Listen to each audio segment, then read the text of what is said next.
So we'll get into it then. Okay, let's go. Very curious.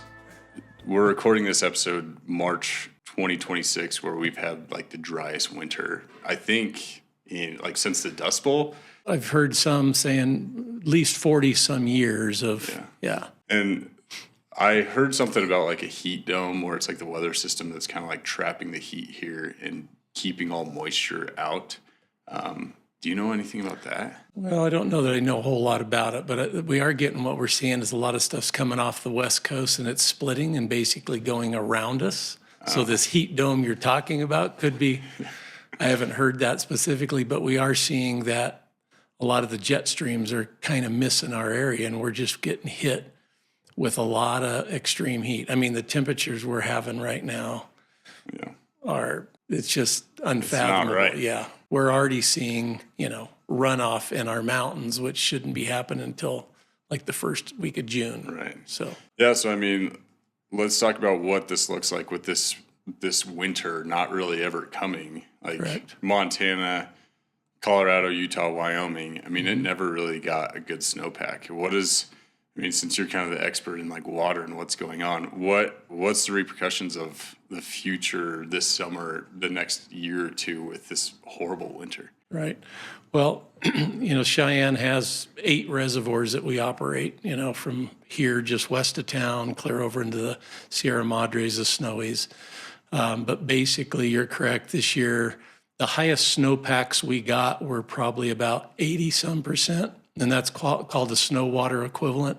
So they can measure the amount of water in that snow. So 80%, mid-80s is the highest we ever got. Well, typically on a normal year, we're in the hundreds to just over 100%. Crow Creek Basin here didn't get more than maybe 10%. So that tells you how dry it was in our Crow Creek Basin. So what we're seeing this year, right now, we're probably at about 70.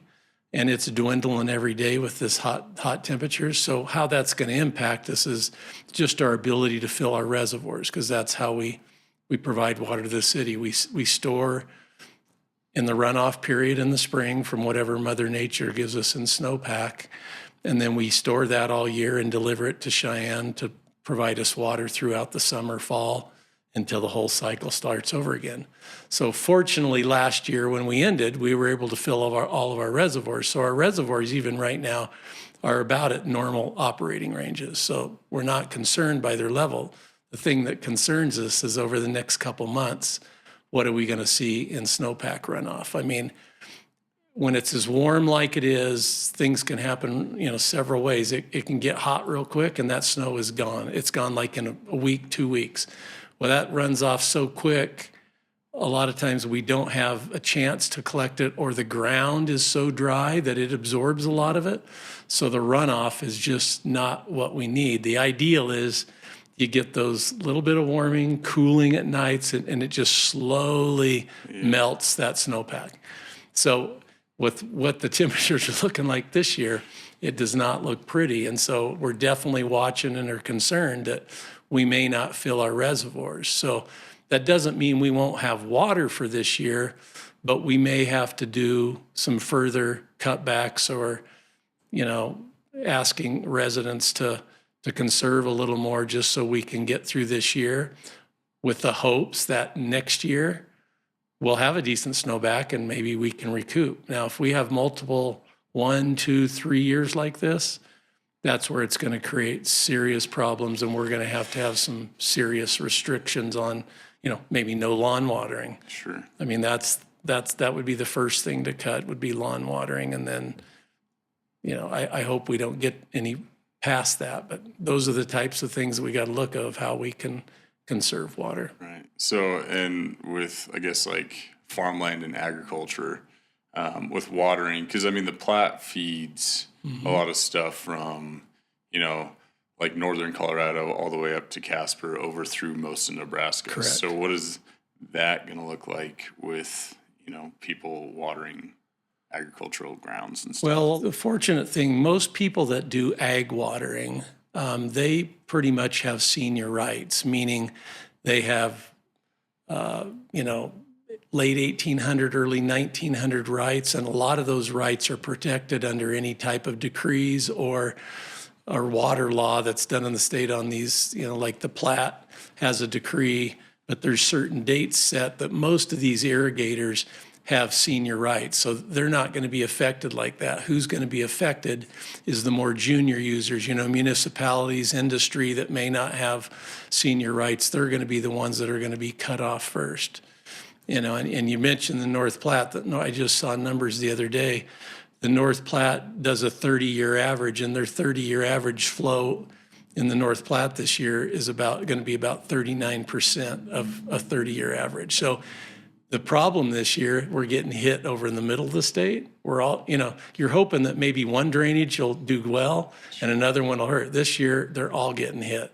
So unfortunately, there's going to be a lot of the reservoirs are going to be lower. All down the North Platte are going to be lower because there's no water that's going to run off to fill those. So with water rights, I guess, explain to me what water rights, I guess, technically are and how it works. So all the water in the state, below ground, surface water, is all owned by the state of Wyoming. People have rights when they either purchase land. So it's called first in time, first in right. So depending on how senior you were, you have the more senior rights. So that's the way they work. And so if you have senior rights, then those water rights, you have to apply through the state engineer's office. They manage all those. You have this ditch and you have so many cubic feet per second. They call it a CFS that you can divert off, or you have so many acre feet of water you can use, and you're entitled to use those in any given year.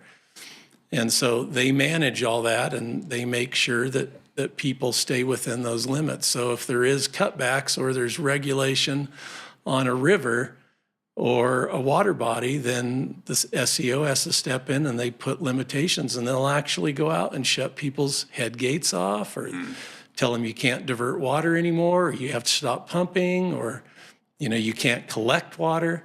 So that's how it's all managed. So the older rights, or more senior is what they're called, that you have, the more secure your water rights are. Cheyenne's water rights, now we have groundwater rights and the stuff here in the Crow Creek Basin, we have senior. So we have this most senior right. But you get over into the Snowies and the Sierra Madres, and our water rights then, when we built stage 1, stage 2, were only in the 50s.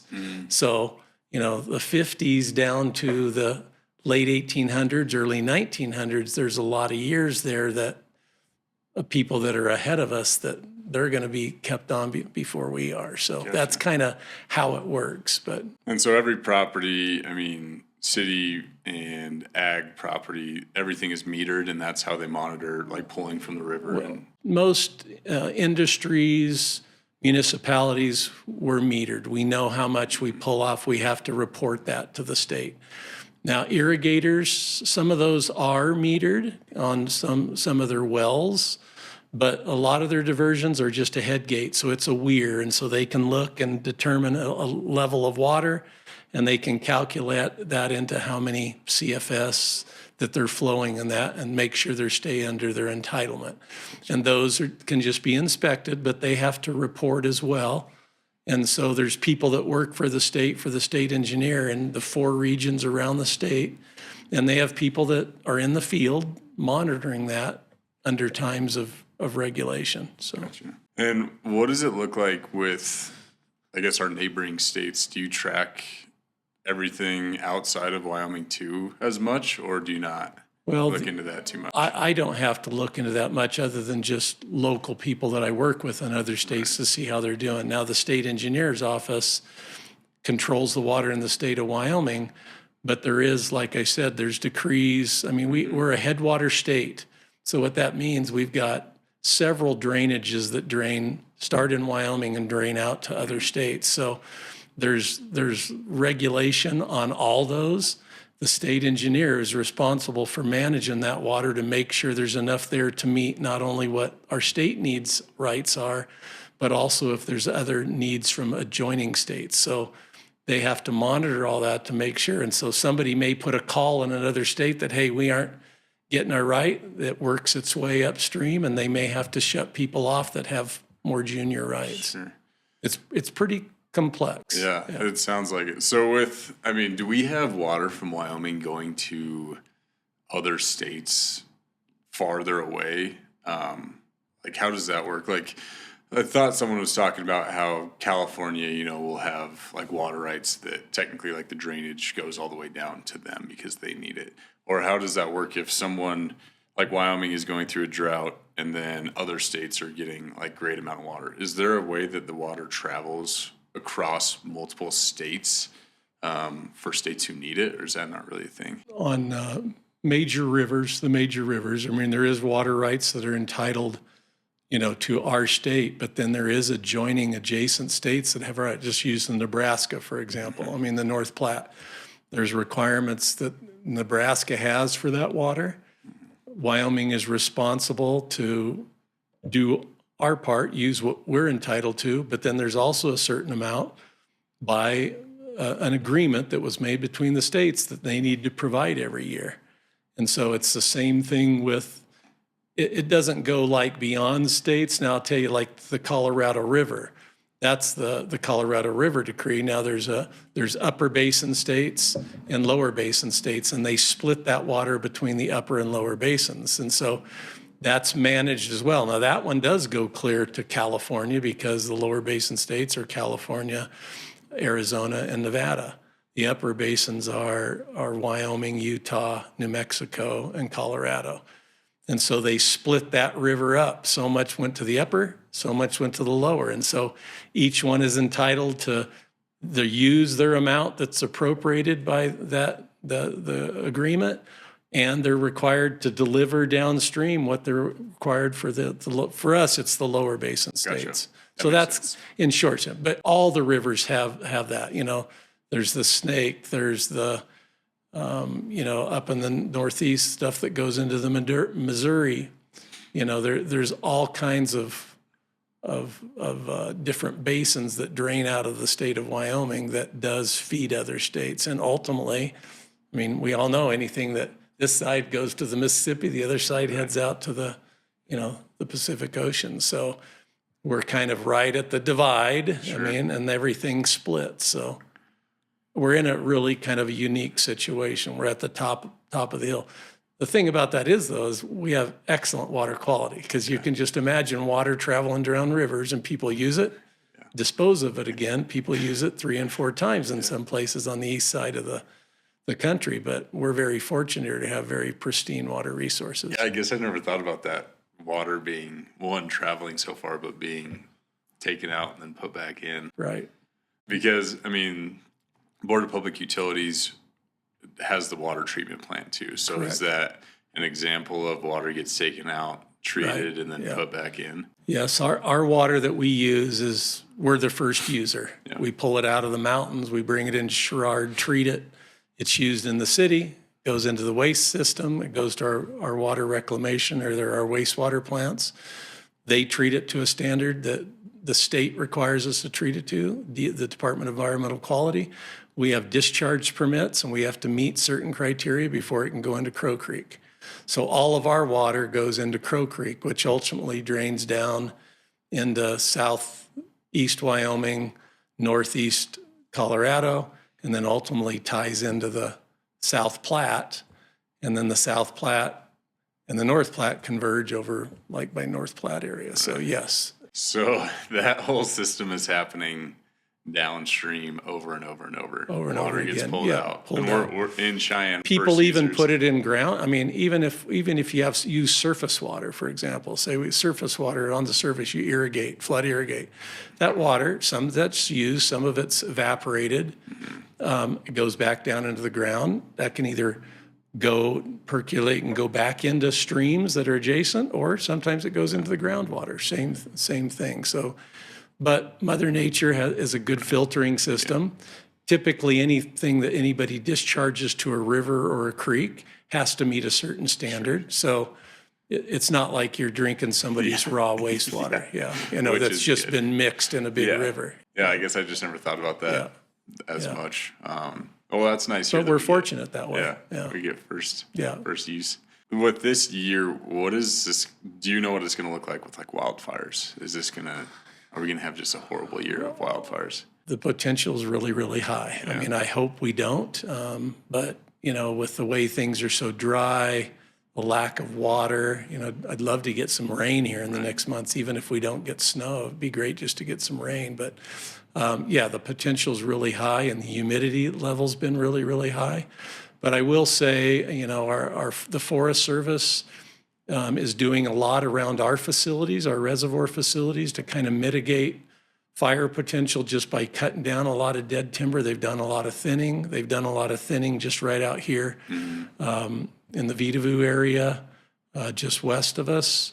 But yes, fires could still happen. And unfortunately, with as dry as it is, it's a tinderbox. Say we get a lot of rain, and it's dry right now with not a lot of snowpack. Will that make what's the situation with when you have that good vegetation that's underneath all the dead stuff? Is that good or bad for wildfires? How does that work? A lot of the wildfires right now, there's just everything's dry. Of course, the grasses, but if we got moisture, that would definitely help out with the ability of them fires burning so hot. In the mountains, any moisture we have, soil moisture is important. The biggest thing in a lot of these things in the mountains is just the amount of dry timber we have, beetle kill that we've had over the last several, 20, 30 years that's up there accumulating. You've been up the mountains, you go out, go hunting, you're stepping over it. That's just a tinderbox. So, moisture definitely does help, even if it's not snow. It may help the situation, but, those good snowpacks, a lot of rain, that's what'll really help to prevent, the wildfires from kicking off. But even if we get rain, it's not held with snowpack, so it's not an ideal situation. Yeah, but the rain does multiple things. The rain does run off. It will run into rivers, streams, creeks, et cetera. But it's more But it also, rainwater helps recharge our aquifers. Sure. So that's how, snowpack melts into the ground, rain does the same thing. It will recharge our aquifers. We have a lot of friends and hopefully listeners who are going to be looking forward to how this year is going to be on the river or this fall in the mountains. And I guess I was just curious how much it can actually affect. With levels down, it's definitely going to affect them.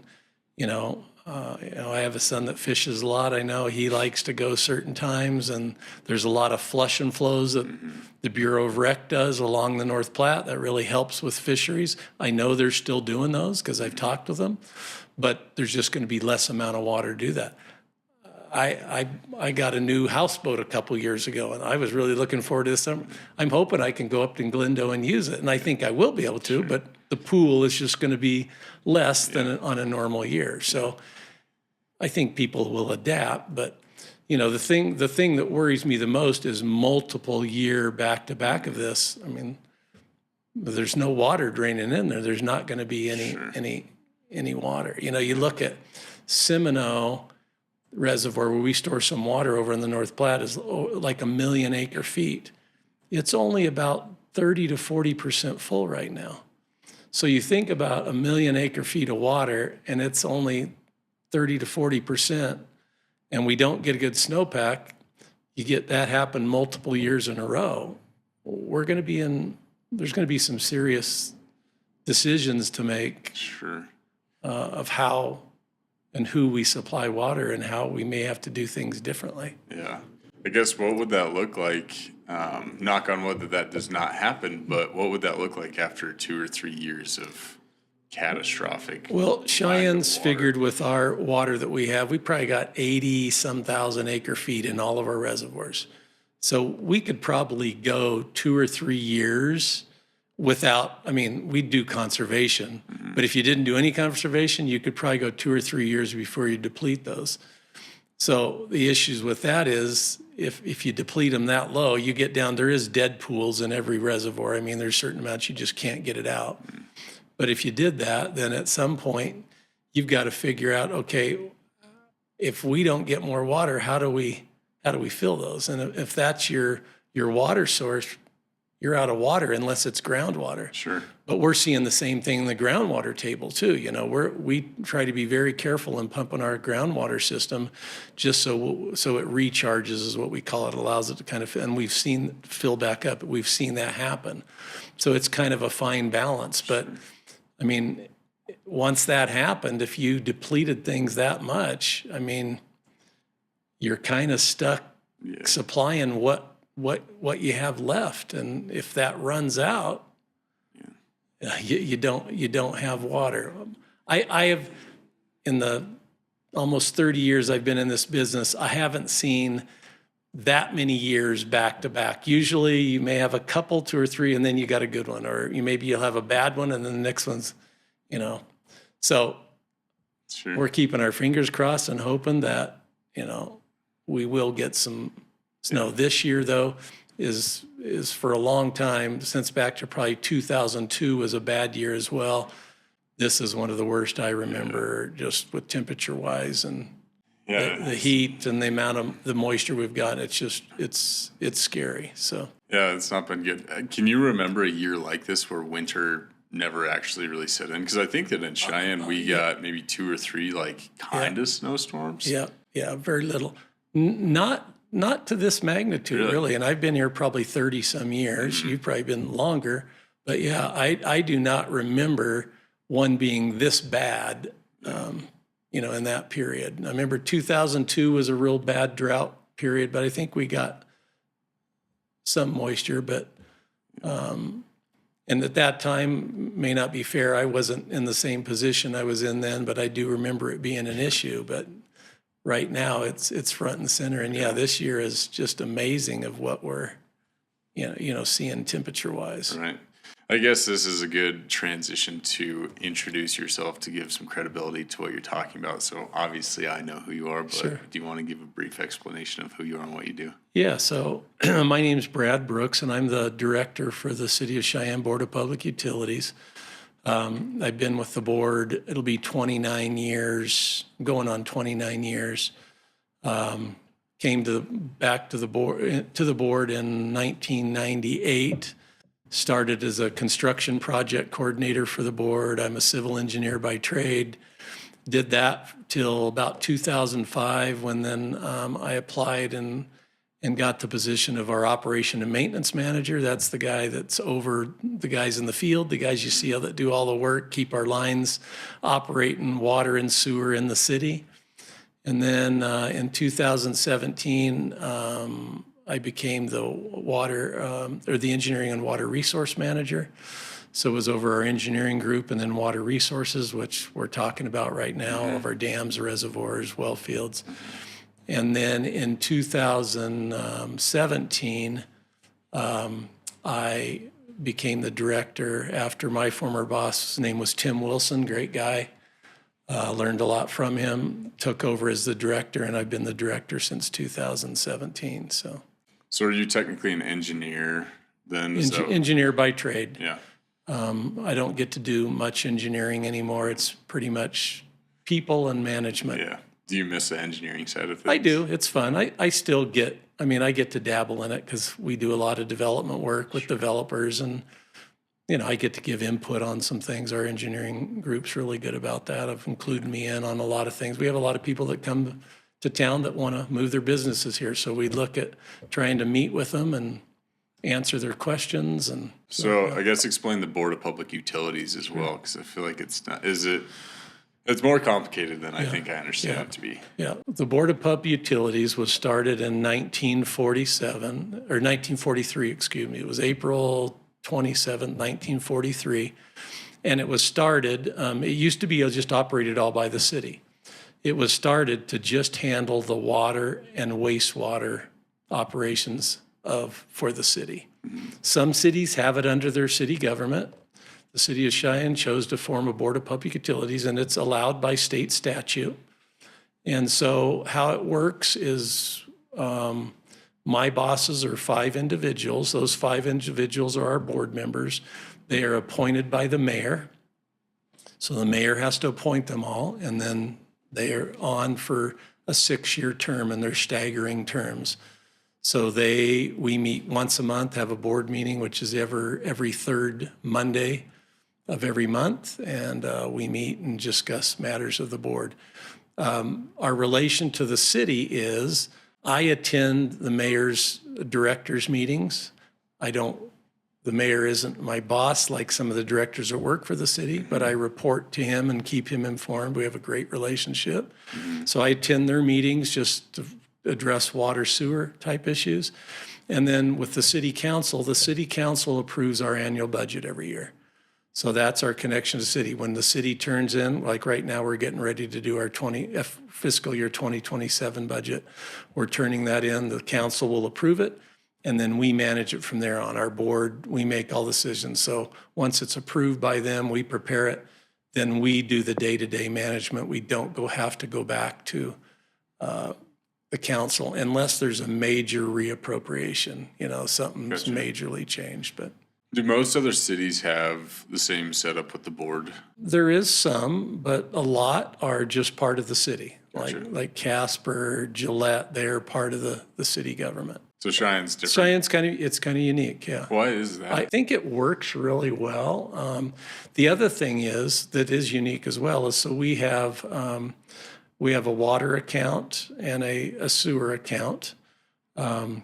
And those accounts are set up, they can only be used, of course, when we make money for water, it has to stay in the water, sewer has to stay in sewer. We can't mix those. Mm-hmm. And so the way that works in those funds is that, the city can't touch those water and sewer funds.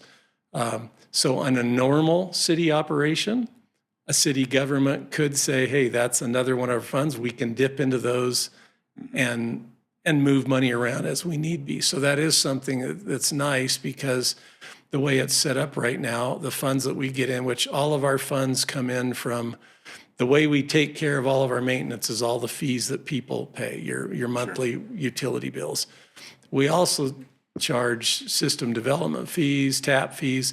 Those are things that help us establish money for long term. So if we have to upgrade or upsize or build additional facilities because the town's growing, everybody pays their fair share of that. When you buy a house, when a tap fee on a brand new house, it's a one-time fee. Every building in town, this building at one time when it was built, paid a system development fee, and that money goes into a fund that can only be used to upsize or make improvements or go out and get additional water resources or build additional water reclamation facilities to treat those resources. So it is kind of unique. I think it works very well to keep what we do separate and out of the other city government.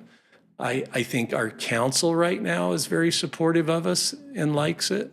And it was just something that was started back in 1943, was established, and it's been operating now over 75 years. So I'm curious about how this looks like with all the data centers in Cheyenne. Sure. So, I mean, we can give a brief overview of the Cheyenne's kind of a hotspot for new data center development. Right, it is. I can explain. So it's basically, I think our location is a great location, just where we're located in the U.S. The freeways, highways, as well as the railroad, right? And the climate. The climate's the key thing. We're very high elevation and we're dry.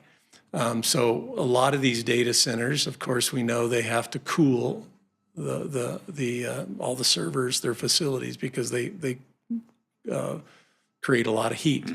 So one way to do that is air cooling, just like if you had an evaporative cooler on your house, you put water in it, it drips down through, you run air through it, and it cools off. That's one way. That's a very high water consumption. And some of the original ones that started, that is what they use. Some of the original Microsoft ones out west of town used evaporative type cooling. Now they do reuse that water, but eventually a lot of it's lost, and it does use a lot more water than what we call a closed loop system. And so let me go back to the evaporative. The reason the evaporative worked really well here is because they didn't need to run that at typical times of the year because our air temperatures are so cool. There's probably 3 or 4 months out of the year that our temperatures get hot enough that they actually have to run those systems in order to cool. Not this year, though. Not right? this year. This year's a little hotter. And so, so that's how those systems work. Because we are getting so many data centers here, because our environment is prime for, the cooling process, we're requiring that any new ones go to what's called a closed loop system. So a closed loop system is they fill it initially with water, then they treat it with a chemical to keep any scaling or anything growing in that system, because it's a closed loop. So what they do is they just continue to recycle that, and that's their cooling water. At some point, they need to blow that down, and they'll have to haul that off because it's a waste stream unless they treat it so that we can treat it at our plant. But they fill it once and then they're done with it. It uses far less water than an evaporative cooling. Now, that being said, a lot of the data centers, when they came in, they gave us estimates of what they thought they would use. They aren't nearly even close what we thought they would use way back. So for us, we were looking at it, okay, this can be a good revenue stream within balance. But what we saw is they didn't use near what they said they would. And do you mean more? They use less, far less. Yeah, Okay. they have not gotten close. Right now, our average usage each year in town is about 12,000 acre feet. That's what we use to feed Cheyenne. They are using a little over 200 acre feet a year. So that's a little over 1% of our total wattage usage goes to data centers. Now, there is more coming. So, that's going to go up, but we're basically telling them at this point, if they want to come here, they got to use closed loop systems. We're not going to do something where you're just running continually flowing water that's being evaporated and lost. And I guess that's sounds like a common misconception that a lot of people are. It is. A lot of people, and a lot of people have said, hey, there's the other misconception out there, hey, like if we do water restrictions, there's well, you're restricting us so you can provide more water to the data centers. No, the data centers aren't using any more water than they normally did just because we have conservation measures. They have to conserve as well. So all these new data centers are coming in. We've told them that if we have to cut back and everybody has to conserve, you got to conserve as well. So that's why it makes sense for them to do these closed loop systems, because then they're it's less of a risk for them in the time that we have to curtail and cut back. So it is a new thing that is in Cheyenne. There's, we've got several. Do you know how many we have right now? There's probably 30 some right now. 30? Yeah. Oh yeah. Wow. And the way they look at some of those, even though you may have a facility like out west of town, there's multiple data centers there because they kind of have them in pods. So they consider each one of those pods a data center. So they say they have 10 out there. It's that whole facility, but there's 10 individual. Okay. So, but I know there's probably another 50 that may come. In the next. Oh, I would say probably in the next 5 years. Really? Yeah. But we have kind of looked and done some planning of where these could actually go. And I will have to say that some of our available land, we're starting to see that's starting to get limited. They're buying up these chunks, and so they're kind of surrounding the city. There is some that are going to go more internally, but they're kind of still on the fringes. So we're seeing that there probably is, you can see the light at the end of the tunnel of how many we're going to be able to allow here, but there is more that are going to be coming. Is that going to be capped off just because of land, or will it be It could be capped off of land, or if we got to the point with water. We haven't made a decision yet to say, okay, out of our water resources, we're going to stop when we reach X amount of acre feet that data centers using. Yeah. We haven't got there yet. Will we? We could. But that decision hasn't been made yet. Gotcha. Do you think that it's a net positive or net negative, all these data centers coming here? Well, Or is it hard to say? it's probably hard to say, but I mean, I think they are bringing a lot of development. I think they're bringing a big tax-based revenue to the city, which is good, to the state, which is good. They are bringing a workforce here. They are, I think, bringing pretty high-paying jobs. Now, along with that goes that everybody else has to compete with those high-paying jobs as well. So even at the Board of Public Utilities, we interview people. Well, if they have options and can get work for a data center and make a certain amount, there's only a certain amount we can do. So, how is that going to impact us in the future? But I think we're starting to see those type of impacts. I think land costs have gone up, most definitely. So from the realty side, these people are coming in and they have some serious cash flow. They're big organizations. And so I think they're probably increasing land prices. But I think there's pros and cons for us. It is a revenue source. It does provide some additional water.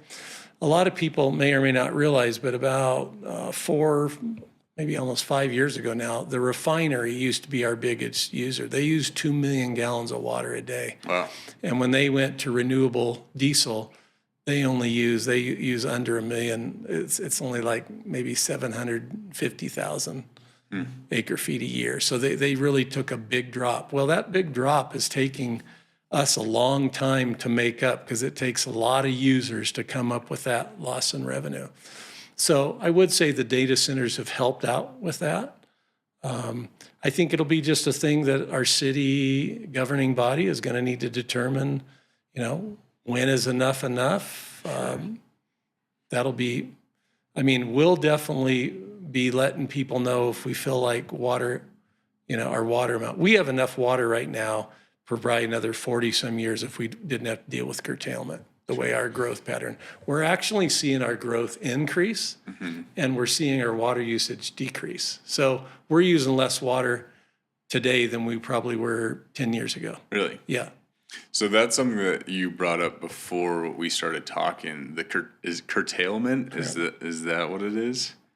Curtailment, yes. So curtailment's just kind of a fancy word of they could shut water off or our ability to take water out of the Colorado River. So the Colorado River was established by what's called the 1922 Compact. It's the Colorado River Compact. And what they did is they divided that river when they did it into upper and lower basin states. And the upper basin states are Utah, Wyoming, Colorado, and New Mexico. And there's a little bit that Arizona gets because it fits a certain place on the river. And then the lower basin states are Arizona, Nevada, and California. And so what they did at the time, they split that river up back in 1922, and they estimated at that time that there was probably about 18 million acre feet a year in the river, okay? Mm-hmm.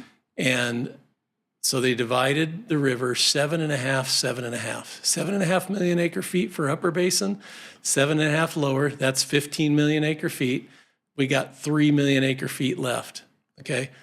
Unfortunately, when they did that was a time that was probably the best hydrology ever, and there may not have been as much there as they thought. And ever since then, that river has declined, and specifically over the last 20 years, it's really declined to where today they're figuring in that river with the current hydrology is anywhere around 11 to 12 million acre feet. Total. So total. That's what they're seeing moving through the system. Certain years even worse than that, okay? So simple math, 7.5 is 15. There isn't 15 million acre feet in the river. So, you've got the upper basin states that are entitled to 7.5, the lower at 7.5, and everything of ours has to flow down to Lake Powell. That's where we have to put it. And then there's a location just below Lake Powell called Lee's Ferry, and that's where the water is measured. That's the measuring point for that 7.5 million acre feet. Okay. And then that's also the measuring point of what gets distributed down to Lake Powell. So they release out of Lake Mead.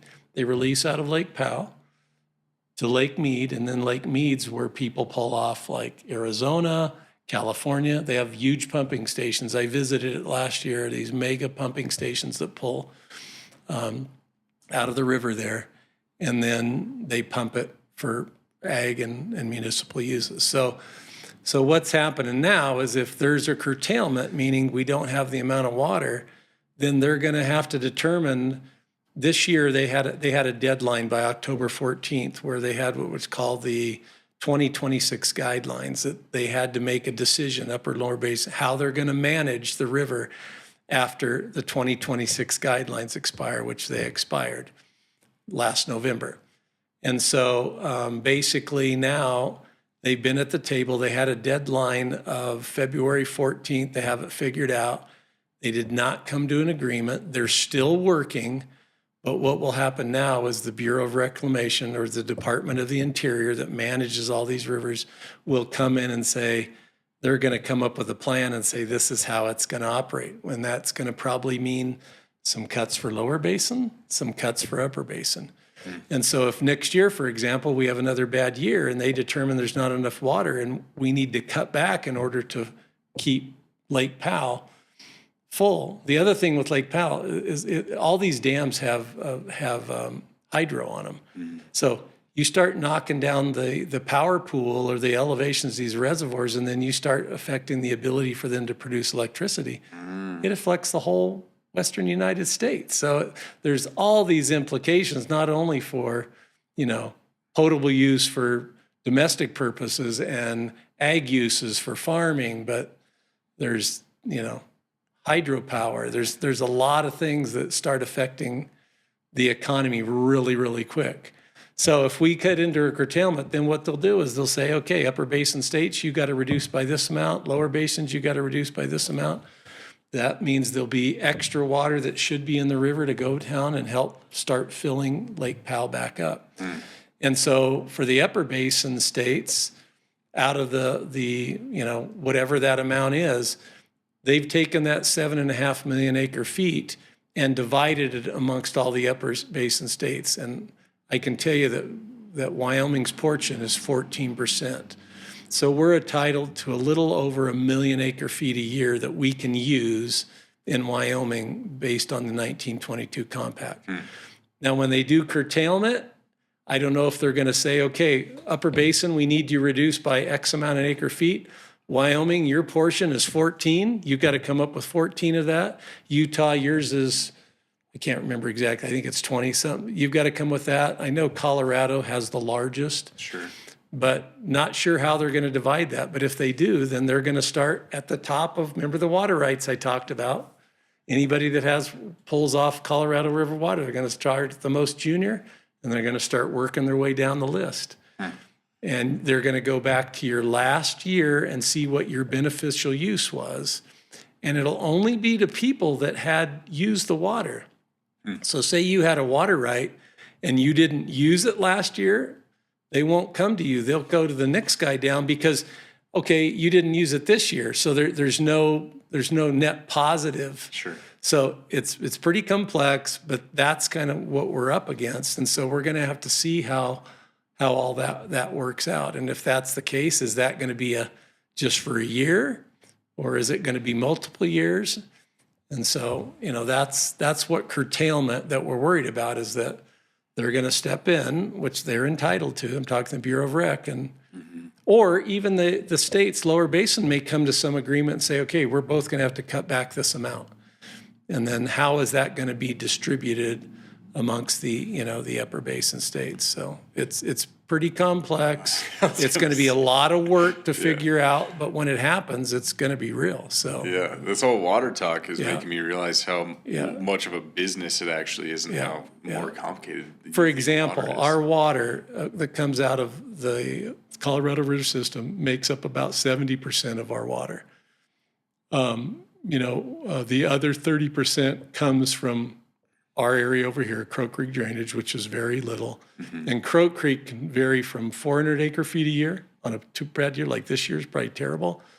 It'll max out about maybe 4,000. So that's about the max we could get out of the Crow Creek Basin, where we get a lot more. We can get 12 plus thousand acre feet out of the Little Snake that we bring over, and then we use that as trade water so we can collect in Rob Roy. So if we lose that ability to collect that water, then we've got to find other makeup water so that we have trade water to offset what we collect in Rob Roy.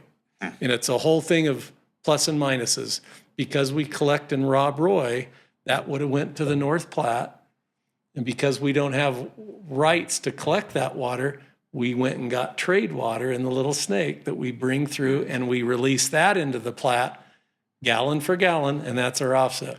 We store a gallon, we can take a gallon. And that's how it works. So if we lose our ability to get trade water, then we lose our ability to actually legally collect water in Rob Roy. Thus, we can't bring that water over to Cheyenne. So it's a big impact.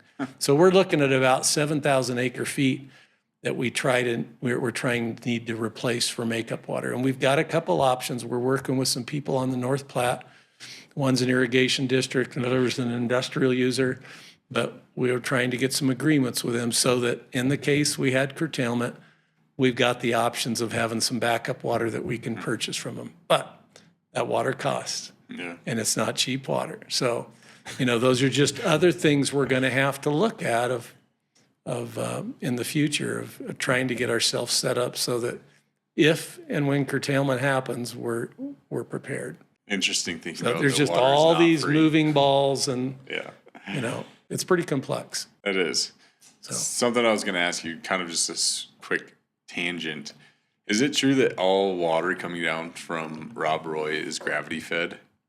Great question. Yeah. So we are very, very fortunate from here. Rob Roy is at an elevation, and we actually had one of our older employees, Ray Sherrard, what is his name? In fact, Sherrard Water Treatment Plant's named after him.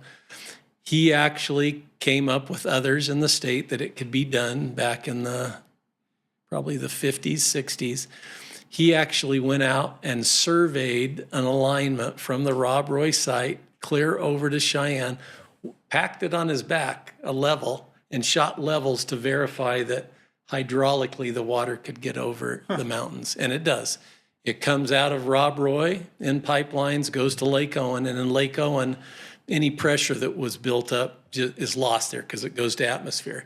Then it goes into pipes again, because if we didn't do that, it would be too high a pressure. It goes into pipes again, goes over Sheep Mountain, goes out across the Laramie Plains, and then is deposited out here in Crow Creek Drainage. Is this an above ground pipeline? No, it's below ground. Okay. So when it comes off Sheep Mountain there, just north of Woods Landing, it crosses the highway there, 230. It's about 600 PSI. So, that's pretty high pressure. Yeah. When I've seen breaks in the line, and when you're coming from a distance, you can see it from probably a mile away, water spewing up in the air. So it's a little geyser. It's very, very powerful. So, but yes, you're right. And then when we get to Cheyenne, we're very fortunate. We have gravity from Crystal and Granite into the Sherrard plant. And then we have gravity from the Sherrard plant and all of our reservoirs, our underground reservoirs west of town, to feed into town. So we actually have to break pressure in town so we don't have too much pressure in people's pipes, because it causes problems. Yeah. So we have a couple pump stations in town, just pretty much on the north side of town, where we do have to pump because gravity won't get it there. But for the most part, yes, it's all a gravity system. So. And then does it stop at Cheyenne, or does it continue? No, it stops in Cheyenne. Gotcha. Yeah, dead ends out on the east side of town. But we have to loop all of our mains just so that we don't create what we call dead ends, and then you have water quality issues, and that creates a whole nother kind of problem. So. Gotcha. Interesting. But yeah, you're right. We're very fortunate. A lot of places, they have to pump all their water. Yeah. These places I told you where I went down, like on the Colorado River and viewed some of these used pump stations. These pumps were like 5,000 horsepower. So you can imagine the amount of electricity that takes and the cost of pumping like that. And that's constantly going. As they need water, it's constantly going, yeah. Maybe one pump, two, and these were 5,000 horsepower each, and they had like 4 or 5 of them. So yeah, we're very, very fortunate where we're located here. I would say the only other thing that it does cost, and that's why maybe people compare, well, why are your rates different than Casper or other places that are down the Front Range? Well, a lot of those places are on rivers. There's major rivers that go through, okay? Casper's right on a river. When you're on a river, you can pull right on a river. You think of all the hundreds of miles of pipeline, dams, infrastructure that we have to maintain to get our water from, the Rob Roy area or through the divide over at Hog Park. There's a lot of costs associated with that, which has to be incorporated into our rates. And so we have to maintain all that. So, it's not like we joke around and say, yeah, we live on the mighty Crow Creek. Well, it's not a whole lot. So it used to be enough in the late 1800s to suffice people, but it didn't last very long. So, that's a big difference. We have a lot of facilities and infrastructures when you think of maintaining 8 dams and reservoirs, all the pipelines that are underground. It's out of sight, out of mind, but there's a lot of maintenance that has to go into that. And there's cost with that. So, well, we've been talking for about an hour. Is there anything else that you find important that fun or interesting? No, I think that the processing plants is a huge one. Yeah. I'm glad to talk about that and get some clarity and kind of, I guess, put that to rest, that it's not that big a deal. Yeah. It's not sucking up all the water and we're going to not have any because of those. The data centers, Yeah, no, I think, we have a great crew of people that work for the board. It takes a lot of people to do this. As you can imagine, we got guys that are working in the field in the summer, maintaining a lot of this infrastructure.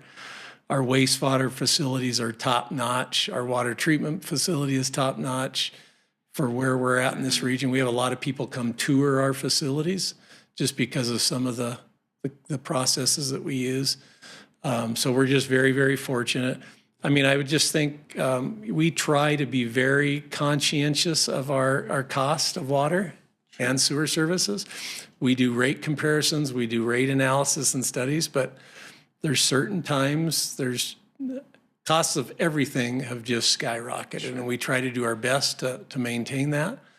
When we bring in new people need to realize that new businesses not only are good for the city and for our economy and the growth of Cheyenne, unless you're totally opposed growth, which there is some, but it also helps out us as a utility because that's a revenue stream that we depend on, and that revenue stream is what maintains our ability to repair, maintain, operate our facilities. So the more of that we do have come in, that does offset and impact the amount we have to enforce for rate increases. So just try to keep that in mind. And then the fact that we do have a lot of infrastructure. We're a pretty elaborate system for our size, 70-some thousand people we probably service. And the amount of infrastructure that we have in the ground is comparable to some of the facilities down the Front Range, the Denver's, Aurora, Fort Collins, they have very similar type facilities, but have considerably more people. So you spread that cost out of more customers. I don't know that Cheyenne will ever grow that much. It's not going to ever become Denver. We're within a certain limit here of a bowl unless we go outside of that. But with that, comes cost too, because now you got to pump the water to get it there, or if it's wastewater, you got to pump it to get into the Crow Creek drainage. So there is limits, and I think we're starting to reach that. It's pretty much now just infill in town. So I think we can probably wrap it up. All right. Well, thank you. Thank you, Brad. Yeah.